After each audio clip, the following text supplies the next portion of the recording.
Morning po mga kamaster. Day 2 po ng ating pag-vlog para sa ating mga tanim. Yan. Magaganda na sila.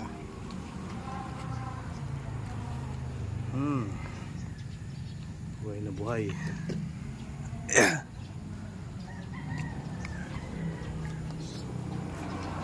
So kahapon po mga kamaster, naghiwalay ako dito ng isang mga ilang pirasong tanim dahil naalala ko meron nga pala akong okra na mga buto nung nakaraan, dahil yung mga tinanim ko nakaraan mga naggulangan ng mga okra, tapos yun kinuha ko na yung mga buto. So ito na po siya. Ayan, so sobrang dami. So ayan po siya mga kamaster. So inilagay ko po ngayon siya dyan sa mga plat na yan. Kahit paano, meron pa tayong okra. Yung mga tapo-tapo ng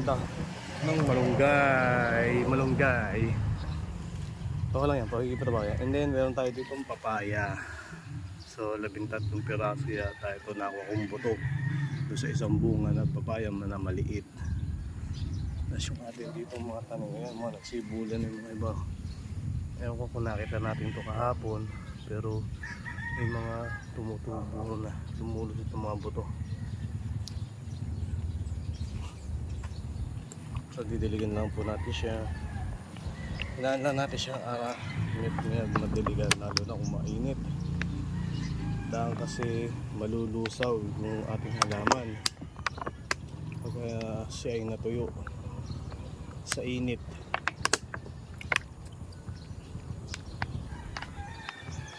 Wala, lagi na siya nang babasain.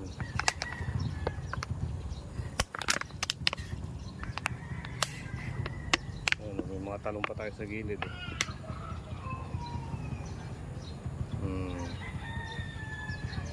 May okra dito, binato ito ano kamaster.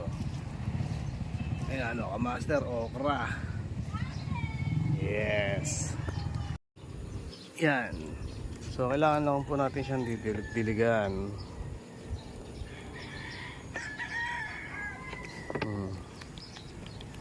Buti pa yung halaman na didiligan. Kailan kaya ako may didiligan. Charing! May sili tayo dito mga master. Sili, kaso maliit lang siya, maliit lang bunga.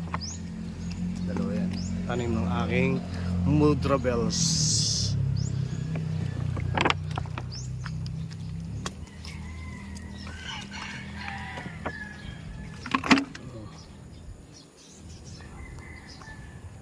So yan lang po muna mga master. Subaybayan po natin yung ating pagtatanim sa pang-araw-araw para malaman natin kung magiging maganda ang kanilang mga tanim.